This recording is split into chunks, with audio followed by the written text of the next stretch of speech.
Tuition থেকে আর বাড়ি ফেরেনি ছাত্রী, ফাঁকা মাঠ থেকে উদ্ধার নাবালিকার নিথর দেহ, একাধিক আঘাতের চিহ্ন। সকাল থেকে উত্তপ্ত কুলতলি, চলছে পথ অবরোধ। পুলিশ ক্যাম্পে চালানো হয়েছে ভাঙচুর অভিযোগ। জয়নগর থানার পুলিশ ক্যাম্পে পুলিশ থাকা সত্ত্বেও কিভাবে এই ঘটনা ঘটল তা নিয়ে প্রশ্ন তুলেছেন গ্রামবাসীরা। হাতে লাঠি ঝাঁটা নিয়ে রাস্তায় বেরিয়ে পড়েন তারা, ফলে পরিস্থিতি যথেষ্ট উত্তপ্ত। ঘটনাস্থলে বিশাল পুলিশ বাহিনী।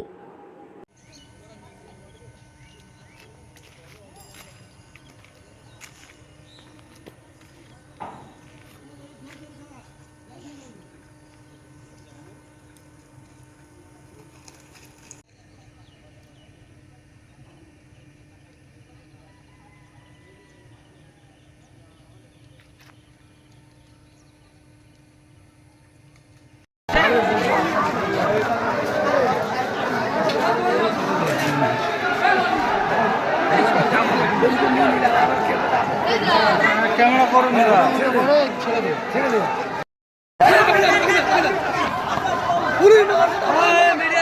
পুলিশকে মা বন্ধুর কাছে দাঁড়িয়ে তাড়াচ্ছে পুলিশকে।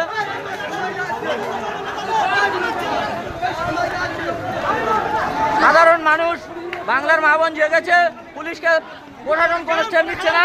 একের পর এক মা বোনের ধর্ষণ করা হচ্ছে।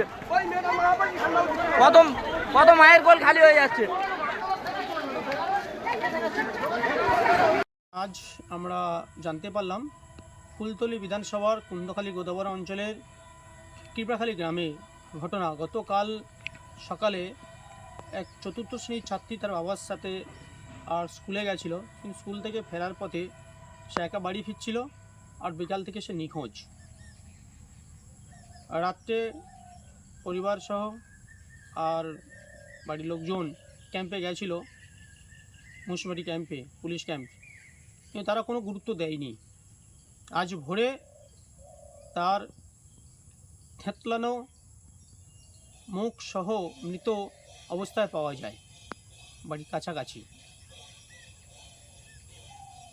যেটুকু আমরা জানতে পারছি, সেখানে কিছু মুসলিম ছেলে তাকে কিডন্যাপ করে তুলে নিয়ে যায় এবং বেশ কয়েকজন এই ঘটনার সাথে জড়িত তাকে রেপ করে মেরে ফেলে দিয়ে গেছে।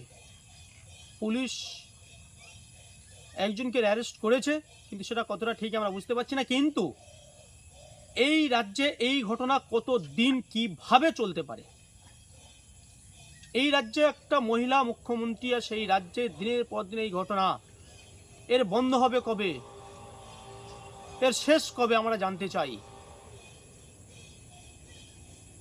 পরিবারের উপর চাপ সৃষ্টি হচ্ছে। আমাদের কাছে যেটুকু খবর আছে, কুলতলির এমএলএ গণেশ মণ্ডল এবং তার লোকজন উঠে পড়ে নেমেছে, যাকে পুরো বিষয়টা ধামাচাপা দেওয়া যায়।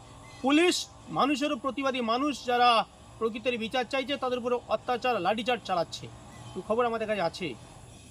পুলিশ তুমি কবে শিক্ষা নেবে আমরা জানতে চাই, এবং এই বিচারের জন্য আমরা সর্বতভাবে পরিবারের পাশে আছি। এর শেষ পর্যন্ত আমরা এই পরিবারের সাথে আছি। আমরা আছি, এই অন্যায়ের প্রতিবাদ আমরা করবই, এই অন্যায় আমরা রুখবই। এবং সারা পশ্চিমবঙ্গের মানুষের মতো এখানকার যে জনগণ, সাধারণ মানুষ যেভাবে রাস্তা নেমেছে, আমরা তাদের সাথে আছি। আর এর প্রকৃত দোষীদের আমরা শাস্তি শুধু নয়, ফাঁসি তো ঝোলাবো। শেষ পর্যন্ত আমাদের এই লড়াই জারি থাকবে। এই লড়াইয়ে লড়বো আমরা ওই পরিবারের সাথে নিয়ে। নমস্কার, উৎপল নস্কর, ভারতীয় জনতা পার্টি জয়নগর সাংগঠনিক জেলার সভাপতি। 10 বছরের নাবালিকাকে ধর্ষণ করে খুনের অভিযোগ। জয়নগরে ধুধুমার অবস্থা, পুলিশকে ঘিরে বিক্ষোভ, পুলিশ বাড়িতে ভাঙচুর, রাতে বাড়ি ফেরেনি মেয়ে, অভিযোগ জানতে গেলে নেয়নি পুলিশ, দাবি স্থানীয়দের। প্রতিবাদে রাস্তায় পথ অবরোধে স্থানীয়রা। এখন এই তো মুখ্যমন্ত্রীর নির্দেশেই এটা করেছে পুলিশ, অভিযোগ নেয়নি, কারণ মুখ্যমন্ত্রী বলেছিল আপনারা সহজে এফআইআর নেবেন না। তো আজকে দেবী পক্ষের মধ্যে আমার ঘরের দুর্গার সাথে এভাবে রেপ হচ্ছে, এবং আমাদের কাছে যে এখনো পর্যন্ত যা খবর পাচ্ছি আমরা, যে ওখানে পরিস্থিতি অত্যন্ত অগ্নিগর্ভ হয়ে উঠেছে। মানুষ এই পুলিশ প্রশাসনের বিরুদ্ধে যে বিক্ষোভ দেখাচ্ছে, এই বিক্ষোভটা শুধু পুলিশ প্রশাসনের বিরুদ্ধে নয়, এটা হচ্ছে পুরো মমতা বন্দ্যোপাধ্যায়ের বিরুদ্ধে বিক্ষোভ। মমতা বন্দ্যোপাধ্যায় এই মুহূর্তে লিটারালি রাজ্যটাকে সামলাতে পারছে না। এই সরকারের যাওয়া উচিত, বাংলার মানুষের মঙ্গলের জন্য যাওয়া উচিত, নচেত বাংলার মানুষের ভবিষ্যৎ কিন্তু খুব অন্ধকারের দিকে যাচ্ছে। আমাদের ঘরের মেয়েদের যদি মান সম্মান ইজ্জত না থাকে, কোন দুর্গার পুজো করবো আমরা? কাকে নিয়ে উৎসবে মানবো? মুখ্যমন্ত্রীর কথা মতো বাড়ির মেয়েরা সুরক্ষিত থাকছে না, তুলে নিয়ে গিয়ে তাদেরকে ধর্ষণ করা হচ্ছে। হসপিটাল থেকে বস্তি কোথাও কেউ সুরক্ষিত নেই। কি অবস্থা রাজ্যের আইন?